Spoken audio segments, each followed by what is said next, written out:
بسم الله الرحمن الرحيم الحمد لله رب العالمين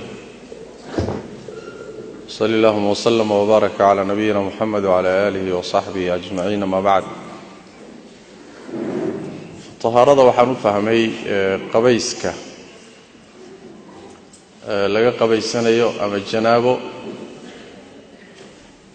أما لقى قبيسانيو عادة ليك عادة لقى قبيسانيو siyaabaha loo qabaysto saddex nooc ama saddex qaab waa sax hal qaabna waa khalad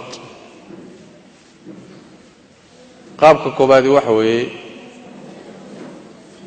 ruuxu markuu qabayska isu diyaariyo inuu xubinka taranka dhaqo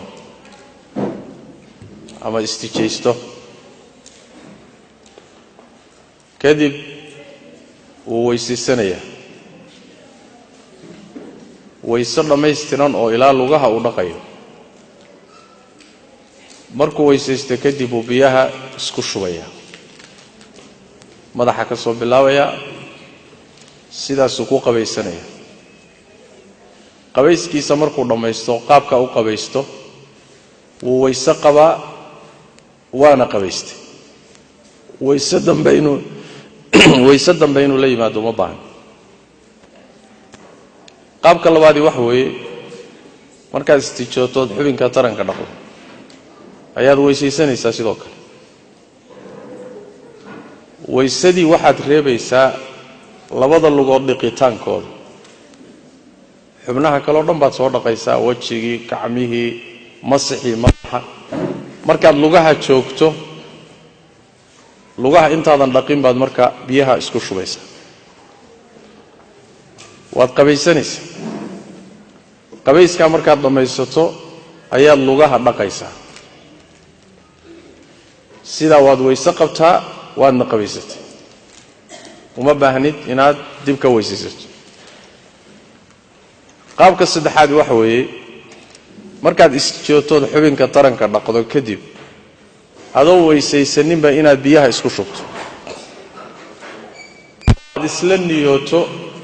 weysadii iyo qabayskiiba intaad qalbiga wada gelisood niyooto inaadun biyaha isku furto sidaa aad ku qabaysato qabayskaa markaad dhammaysato weysana waad qabtaa waadna qabaysatay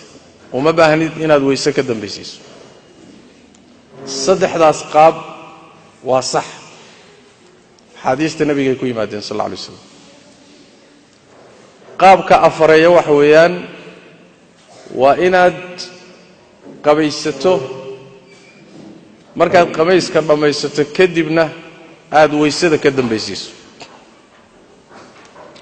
taasi waa khalad waana mid aan u malayn inaad u badan tihiin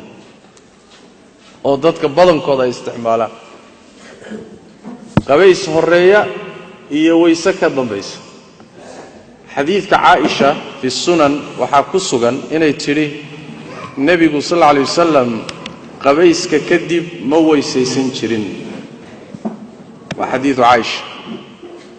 ama inuu qabayskii iyo weysadii isla niyoodo ama inuu weysadu horeyso qabaysku ka dambeeyo sidaas uu sameyn jiray laakiin qabays horeeya iyo weyse ka dambaysaay ما أهين لقن كي نبي محمد صلى الله عليه وسلم والله أعلم.